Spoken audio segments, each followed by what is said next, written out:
Hello students, how are you all, जय all of you. बच्चों, आज हमारा क्लास 9th एक्सप्लोरेशन की जो हमारी बुक होती है उसमें बायोलॉजी में हमारा, अगर आप देखोगे सेल्स के बाद जो दूसरा चैप्टर टिश्यूज इन एक्शन होता है, इसका आज मैं आपको एक वन शॉट क्रिस्प वीडियो देने जा रहा हूं जिसमें आपको पूरी डिटेल्स मिल जाएगी बहुत कम टाइम में। आपके एग्जामिनेशन से पहले आपके लिए रामबाण रहेगा और प्रैक्टिस करना अगर आप चाहते हो, कभी रिवाइज करना चाहते हो तो भी आपको इस तरह के माइंड मैप्स बनाने चाहिए। जो मेरे माइंड में था मैंने एग्जैक्टली यहां पर उसे फ्रेम कर दिया। ठीक है, तो देखो आपका जो टिश्यूज है बच्चों, आपने अगर ना इसको पहले डिटेल लेक्चर देख लिया तो बेहतर है। अगर आपने देख लिया तो उसमें फुल डिटेल है, मतलब उसमें तो आके ही रहेगा समझ में। अब जैसे इसमें क्या है, मैंने डायग्राम्स वगैरह नहीं दिखा रखे हैं, ये नहीं दिखा रखे हैं, तो वो एक चीज वो रह सकता है। अदरवाइज अगर हमने छोटा सा बुक हमने पढ़ी और कभी भी हमने थॉरोली एक बार पढ़ा हो चैप्टर को, तो सारी चीजें आपके दिमाग में एकदम सेट हो जाने वाली हैं। जैसा वीडियो अगर आपको अच्छा लगेगा तो प्लीज वीडियो को लाइक और कमेंट करके मुझे जरूर बताना, मैं इंतजार कर रहा होता हूं उस चीज का।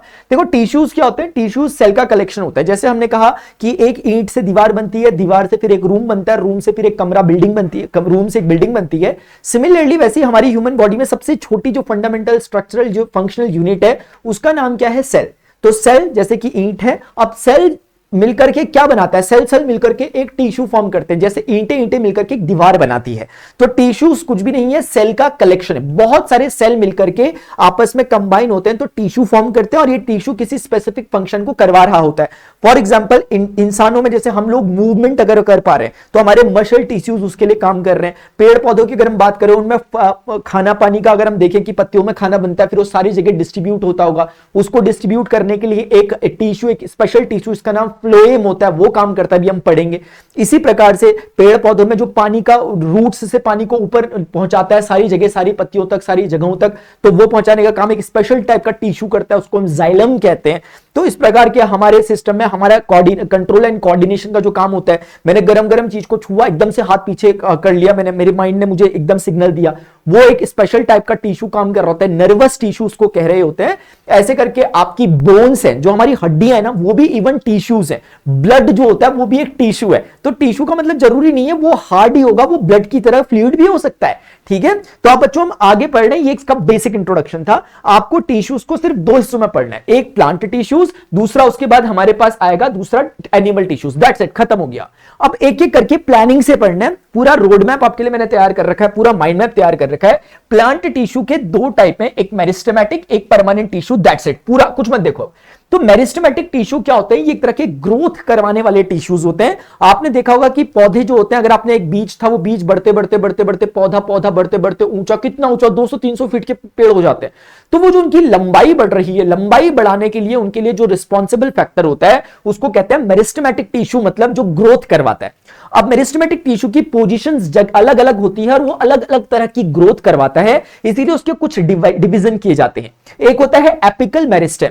एपिकल मेरिस्टेम रूट्स में और शूट्स में होता है। शूट यानी कि पौधे का वो ऊपर की कली टाइप की जो ऊपर को जाती रहती है, और रूट यानी जड़। तो ये जड़ों में और ऊपर की तरफ होता है ताकि ऊपर की भी वृद्धि करवा सके हाइट में और नीचे जड़ों को भी गहराई में ले जा सके, तो उसका नाम होता है एपिकल मेरिस्टेम। तो इसका मेन फंक्शन क्या है, ये इंक्रीमेंट करवाता है लेंथ में, ऊपर भी और नीचे भी, जड़ों में भी और शूट में भी और रूट में भी। Got it. इसी प्रकार से दूसरा है लेटरल मेरिस्टेम।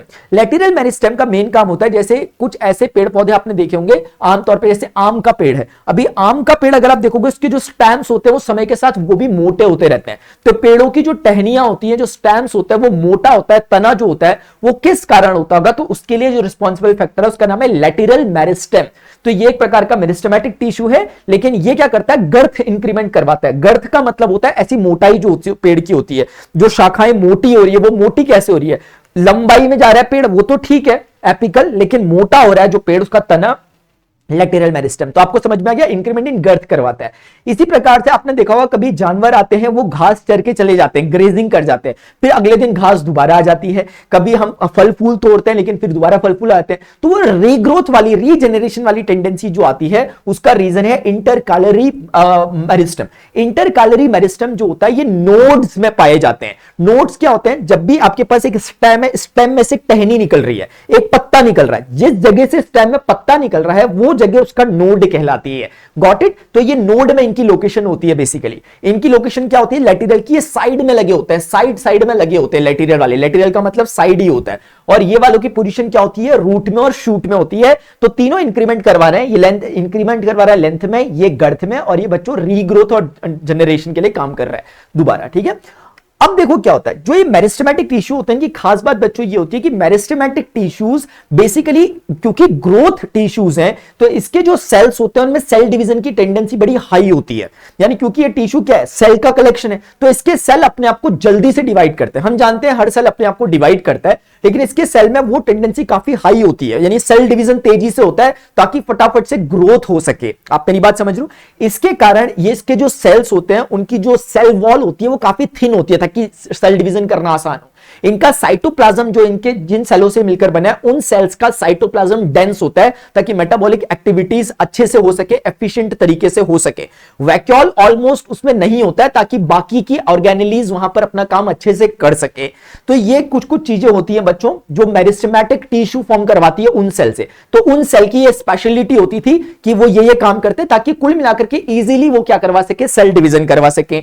तो ये हो गया। लेकिन मेरिस्टेमेटिक टिश्यू के जैसे सेल डिवीजन हुए, मान लेते हैं एक सेल ने 2 डिवाइड किए, 2 ने 4 किए, लेकिन कुछ सेल ऐसे होते हैं जो बोलते हैं हम फर्दर डिवाइड नहीं करेंगे। यानी मेरिस्टेमेटिक टिश्यूज की फैमिली में जो कुछ सेल हैं वो बोलते हैं हम फर्दर सेल डिवीजन नहीं करवाएंगे, हम कुछ और काम करेंगे, हम मैनेजमेंट का काम करेंगे, हम अपने पेड़ पौधों को थोड़ा सा प्रोटेक्ट करवाएंगे, उनकी पत्तियों से पानी जल्दी जल्दी ना निकले वो काम हम करवाएंगे, उनमें खाना पानी ऊपर नीचे भेजने का काम ये वाला काम हम करवाएंगे, उनको सपोर्ट देने का काम ये काम हम करवाएंगे। तो सपोर्ट का काम, प्रोटेक्शन का काम और कंडक्शन का काम, खाने को इधर उधर भेजने का काम हम लोग करेंगे। तो हम मैनेजमेंट करेंगे, हम फर्दर आगे डिवाइड नहीं करके नए सेल नहीं बनाएंगे, जो बन गया उनकी सेवा करेंगे हम।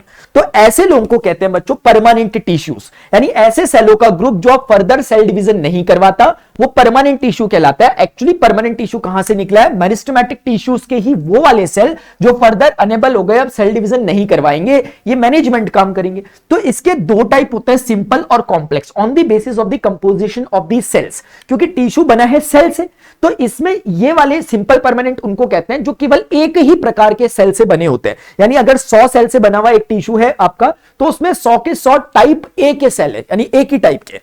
जबकि जो कॉम्प्लेक्स परमानेंट होगा वो ऐसा होगा जिसमें ग्रुप ऑफ सेल्स होंगे, बेसिकली मतलब 5-6 ग्रुप्स होंगे। हेलो हेलो, 1 मिनट है बच्चों, 1 सेकंड। हाँ, तो बच्चों इसमें क्या होगा, जैसे आपके पास 100 सेल है मान लेते हैं, तो 100 सेल में 20 सेल टाइप ए के होंगे, 20 सेल टाइप बी के होंगे, 30 सेल टाइप सी के होंगे, 40 सेल उसके होंगे। तो अलग अलग टाइप के सेल्स मिलकर के, बेसिकली अलग अलग टाइप के सेल्स का ग्रुप मिलकर के ये टिश्यू फॉर्म करता है, इसलिए इसे कॉम्प्लेक्स कहते हैं। आपने देखा होगा लोग बोलते हैं कॉम्प्लेक्स है हमारे घर के पास। कॉम्प्लेक्स में क्या होता है, अलग अलग दुकानें होती है, अलग अलग तरह की, मोबाइल रिपेयरिंग की दुकान भी है वहां पर फोटोग्राफी की दुकान भी है, वहां पर परचून की दुकान भी है, सब कुछ होता है, उसे कॉम्प्लेक्स कहते हैं। तो ये समझ में आ गया। तो परमानेंट टिश्यू 2 टाइप के हैं, सिंपल और complex, on the basis of the composition की, एक वेरियस टाइप ऑफ सेल से मिलकर बने या सिंगल टाइप ऑफ सेल से मिलकर बने। तो ये जो सिंपल परमानेंट सेल का एग्जांपल में हमारे पास 3 हमारे पास हैं जो बेसिकली सपोर्ट देने का काम करते हैं पौधे को। इसके टाइप है पेरेन्काइमा, कोलेनकाइमा, स्क्लेरेनकाइमा। पेरेन्काइमा भी टिश्यू है, कोलेनकाइमा भी टिश्यू है और स्क्लेरेनकाइमा भी टिश्यू है, लेकिन ये शुरुआत के 2 लिविंग सेल्स से मिलकर बने टिश्यू हैं और बाद वाला डेड सेल से मिलकर बना हुआ टिश्यू है। तो आप समझो स्केलेटन मतलब क्या होता है, स्केलेटन। स्केलेटन कैसा होता है, घोस्ट, भूत, डेड। तो इसका मतलब स्केलेटन जो होता है, स्क्लेरेनकाइमा जो होता है वो डेड सेल का होता है, बाकी शुरुआत के 2 लिविंग होते हैं। अच्छा, एक बात, इनके एक एक वर्किंग ध्यान रख लो ताकि आपके काम आए कि पेरेन्काइमा क्या करता है। पेरेन्काइमा टिश्यू का मेन फंक्शन ये होता है कि जो भी आपका प्लांट है उसमें स्टोरेज करवाने का काम, फूड प्रिपेयर करना फोटोसिंथेसिस से और स्टोर करने का जो खाने वाला डिपार्टमेंट है वो वाला कैटरिंग वाला डिपार्टमेंट इसके पास है पेरेन्काइमा। याद ऐसे रखना, से पेरेंट है, पेरेंट आपके होते हैं, तो पेरेंट आपको खाना पीना अच्छे से खिलाते हैं ना, तो उसी प्रकार से पेरेंट से आपको याद रहेगा फूड वाली रिलेटेड बातें जो होती है, अच्छी अच्छी जो चीजें खिलाते हैं आपके पेरेंट्स, वो यहां से आएगा। तो पेरेन्काइमा आपका क्या करता है, फूड प्रिपरेशन यानी फोटोसिंथेसिस और स्टोरेज के काम आता है। कोलेनकाइमा को याद करोगे आप कोरिएंडर से। कोरिएंडर हम सबको पता है धनिया होता है। धनिया को आपने जब भी देखा होगा, धनिया का टहनी देखो, नीचे का जो उसका स्टेम होता है कितना लचीला होता है, ऐसे करते हैं टूटता नहीं है। तो उसमें क्या टेंडेंसी होती है, बेंडिंग विदाउट ब्रेकिंग, तो ये कोरिएंडर में होती है। तो कुल मिलाकर के कोलेनकाइमा जो होता है ये बेसिकली बेंडिंग विदाउट ब्रेकिंग वाली प्रॉपर्टी देता है, क्योंकि इसमें लैक्टिन नाम की एक चीज होती है इसकी सेल वॉल में। मैंने इसे डिटेल लेक्चर में बता रखा था, अभी सिर्फ जस्ट रेफरेंस दे दिया। ज्यादा कोई दिक्कत है तो मत वो करो, लैक्टिन नहीं पैक्टिन बोलते हैं उसे एक्चुअली, ठीक है। तो ज्यादा टेंशन मत लेना, सिर्फ जितना लिखा है उतना ही ध्यान रखो। ये लिविंग टाइप के सेल से बना है और बेंडिंग विदाउट ब्रेकिंग, जैसे कोरिएंडर से याद रहेगा कोलेनकाइमा। अब ऐसे ही स्केलेरन कायमा का मतलब मैंने कहा डेड सेल से बना है। तो ये बेसिकली क्या काम करता है, नारियल देखा है, नारियल में जो सख्त सा हिस्सा होता है, नारियल का खोल होता है, जो ऐसे ही करके अखरोट का जो नट शेल होता है वो चीज होती है, नारियल का जो हस्क होता है, जो उसकी वो जो बाल टाइप के हेयर्स टाइप के होते हैं, तो वो जो चीजें होती है वो कोई और नहीं बल्कि स्केलेरन कायमा है। तो स्केलेरन कायमा रिजिडिटी प्रोवाइड करता है कहीं ना कहीं आपके प्लांट को, जो भी होता है। तो उसमें इस तरह की चीजें जो भी दिख रही है वो क्या है, स्केलेरन कायमा। समझ में आ गया। तो परमानेंट टिश्यू का टाइप सिंपल परमानेंट। अभी हमारे पास कॉम्प्लेक्स परमानेंट का दूसरा टाइप है जिसमें बहुत सारे सेल से मिलकर बना होता है। इसके दो टाइप है, इन्हें वेस्क्युलर टिश्यू सिस्टम भी कहते हैं, टिश्यू सिस्टम के बिहाफ पर, कंफ्यूज मत करना, या कंडक्शन करवाने वाले, क्योंकि कंडक्टिव किस्म क्या है, यानी क्या कंडक्ट करवाते हैं। देखो आपके पेड़ पौधों को पानी कैसे मिलता है, जड़ें पानी खींचती हैं जमीन से और उसको पूरे पेड़ में भेजती है इधर उधर। वो भेजने वाले लोग जो होते हैं उन्हें कहते हैं जाइलम। तो जाइलम ज से आ रहा है और ज से ही जल आता है, तो जल जाइलम याद रहेगा, ये जल को फ्लो करवाती है, जल का ट्रांसपोर्टेशन करवाती है।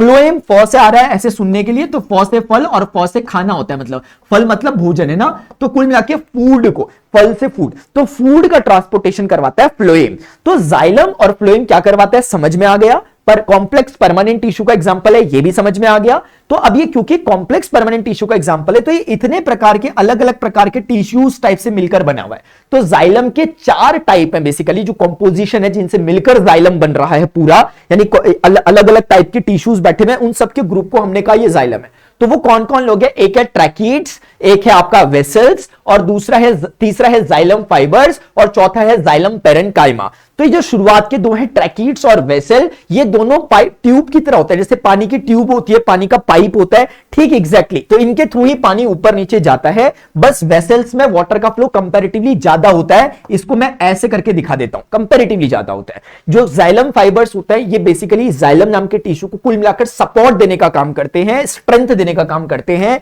और जाइलम पेरेन्काइमा क्या बताया था, क्या करता है, फूड प्रिपरेशन स्टोरेज, बस वही काम यहां भी है। तो यहां का जो पूरा इनका किचन संभालना वो जाइलम पेरेन्काइमा संभालना है, खाना पीना। अब इसमें सारे के सारे डेड हैं एक्सेप्ट पेरेन्काइमा वाले के, क्योंकि पेरेन्काइमा वाला तो हमेशा लिविंग होता है, तो जाइलम में सब डेड होते हैं। बस अपने आप कॉमन सेंस से समझेंगे, अगर पेरेन्काइमा खाना पीना बना रहा है तो इसको तो जिंदा रहना पड़ेगा, तो ये लिविंग है। अब बात आती है फ्लोएम की। तो फ्लोएम की बच्चों हम बात करें, इसमें भी 4 कंपोनेंट्स हैं अलग अलग, सीव ट्यूब्स, दूसरे नंबर पे कंपेनियन सेल्स, तीसरे नंबर पे और चौथे नंबर पे इसकी तरह ही जाइलम की तरह वहां फ्लोएम फाइबर और जाइलम की तरह यहां फ्लोएम पेरेन्काइमा आएगा। तो अब इसमें मैं कहता हूं सारे जिंदा हैं, तो सोचो डेड कौन होगा। कॉमन सेंस से जब ये फाइबर वाला डेड यहां था तो फाइबर यहां भी डेड होना चाहिए, बाकी इसके अलावा सारे के सारे क्या है, लिविंग है। बस ध्यान से एक बात समझो कि सीव ट्यूब के थ्रू ही खाना ऊपर नीचे जाता है, एक बात।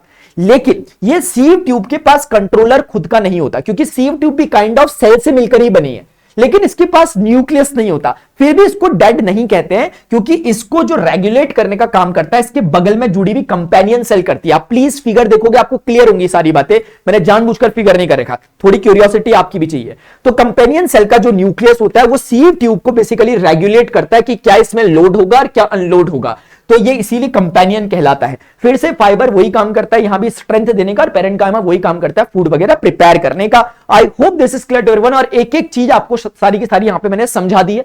अब हम बढ़ते हैं बच्चों एनिमल टिश्यूज में। हो गया प्लांट टिश्यू, बताइए ठीक है, समझ में आया कि नहीं आया, टाइम स्टैम्प के साथ बताना मास्टर समझ में आया कि नहीं आया, ठीक है।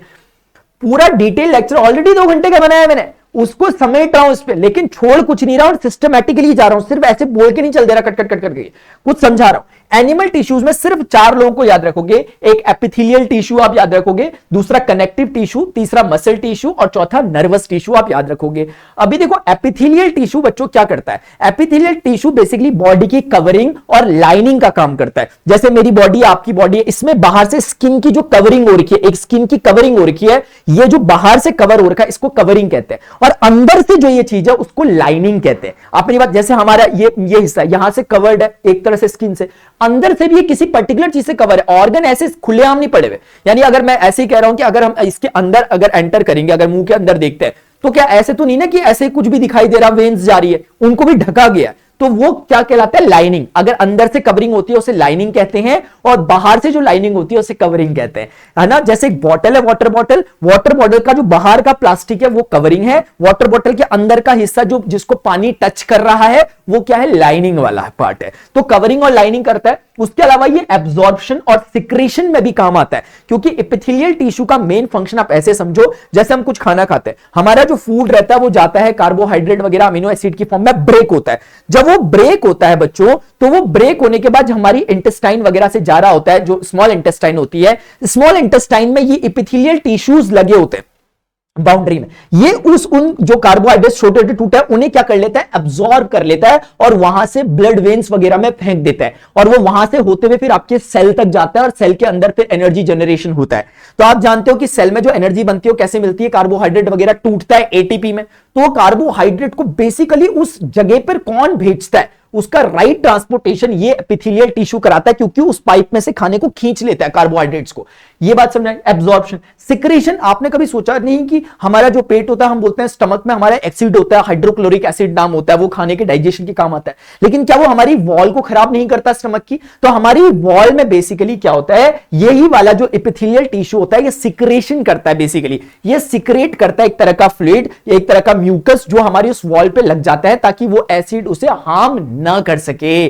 तो ये सिक्रेशन, एब्जॉर्प्शन सब समझ में आ गया। अब आते हैं कनेक्टिव टिश्यू। कनेक्टिव टिश्यू इसलिए कह रहे हैं क्योंकि ये पूरी बॉडी का कनेक्शन है बेसिकली। जैसे इसके दो बेस्ट चीजें एग्जांपल है, इसे हिंदी में संयोजी कहते हैं और टिश्यू को उत्तक। तो ये संयोजी उत्तक है, और इसका बेस्ट एग्जांपल है ब्लड एंड बोन्स। हमारी बोन्स जो होती है वो एक कनेक्टिव टिश्यू है, मतलब यहां से कनेक्ट होके होके पूरे ऊपर से नीचे तक कनेक्टेड है। ऐसे ही ब्लड भी पूरा ट्रांसपोर्टेशन यहां से लेके वहां तक सारी चीजों को ऑक्सीजन वगैरह का भेजने का काम करता है। तो ब्लड और बोन दोनों कनेक्टिव टिश्यू के एग्जांपल हैं, लेकिन दोनों की मैट्रिक्स क्योंकि अलग अलग है। मैट्रिक्स उसे कहते हैं जिसमें टिश्यू मौजूद होता है। जैसे ब्लड जो होता है वो फ्लूइड मैट्रिक्स में होता है, इसके कारण वो फ्लूइड लगता है, जबकि बोन की जो बोन के जो सेल्स होते हैं जो टिश्यू फॉर्म कर रहे होते हैं उनकी मैट्रिक्स सॉलिड होती है, इसके कारण वो हमें सॉलिड दिखाई देता है। तो ये छोटी सी बात आपको ध्यान रखनी थी। अभी मसल टिश्यूज जो होते हैं बच्चों ये तीन प्रकार के होंगे। मसल टिश्यूज एक स्केलेटल होगा, स्केलेटल वॉलेंटरी एक्टिविटीज जो होती है, जो आप जानबूझ के काम करते हो, जैसे मैं बोल रहा हूं, मैं चल रहा हूं, मैं लिख रहा हूं,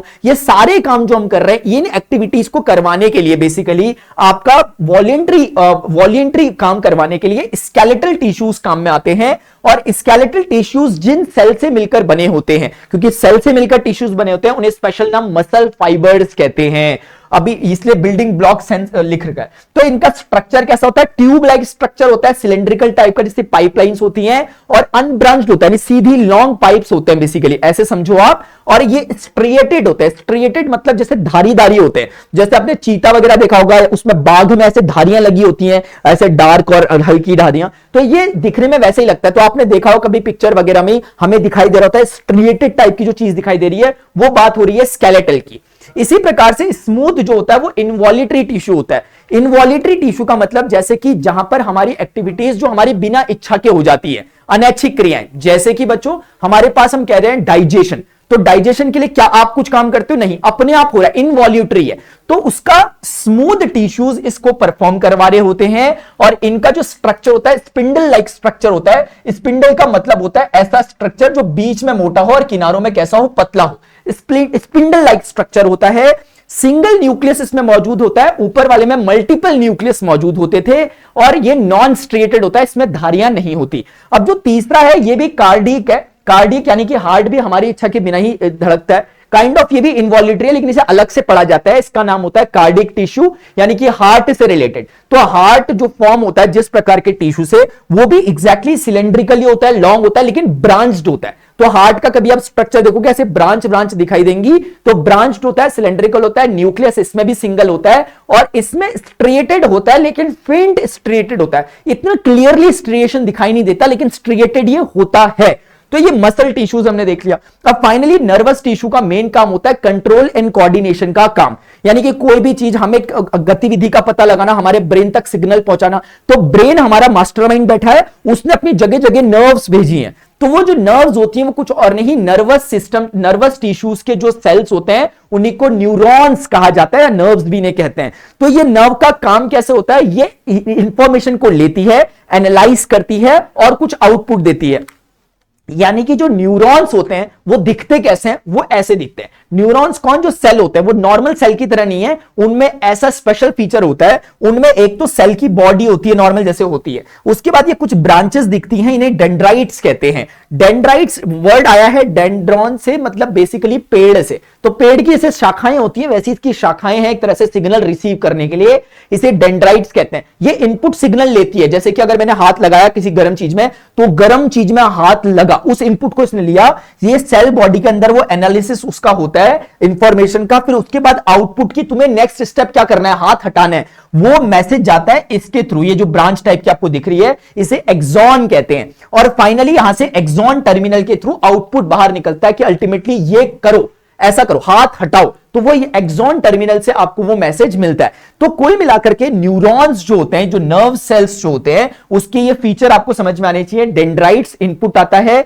सेल बॉडी उसे एनालाइज करती है, न्यूक्लियस वहां पे मौजूद होता है, एक्सॉन के थ्रू वो ट्रेवल करके आउटपुट फाइनली बाहर निकलता है एक्सॉन टर्मिनल से। आई होप बच्चों आपको ये समझ में आ गया होगा, और दैट्स हाउ हमने इसको कंप्लीट कर दिया। इसके बाद हमारे पास स्केलेटो मस्कुलोस्केलेटन टाइप का एक और स्ट्रक्चर है हमारे पास, उसमें कुछ भी नहीं है, आपके पास टेंडन से वो आपको पता होगा। मैंने बताया था कि मसल्स जो अपने काम करवाती है, हड्डी पे फोर्स लगाती है, वो टेंडन्स के थ्रू लगाती है। तो टेंडन्स एक तरह की रस्सी है, मैंने डिटेल लेक्चर में बताया था, हल्का से जिक्र कर रहा हूं। आपने कार्टिलेज सुना होगा, तो कार्टिलेज क्या, दो बोन्स जब कनेक्ट होती हैं तो उनके बीच में रफ सरफेस ना रहे, तो उसके लिए एक ऐसा टिश्यू होता है जो फ्लूइड टाइप का होता है, जो उनके बीच में फ्रिक्शन को कम करता है, उसे कार्टिलेज कहते हैं। आपने लिगामेंट्स का नाम सुना होगा, लिगामेंट्स दो हड्डियों को बांधा रहता है, एक ऐसी रस्सी जिसने दो हड्डियों को बांधा हुआ है, उसे लिगामेंट कहते हैं। तो आई होप यार आपको समझ में आ गया होगा, यही सारी चीजें थी। मैंने आपके कंप्लीट चैप्टर को फिनिश कर दिया, मुझे नहीं पता चल रहा कि आधा घंटे का टाइम लगा या 1 घंटे का टाइम लगा, लेकिन ये सारी चीजें मैंने बता दी। अगर आपको ये चाहिए होगा, ये वाला जो है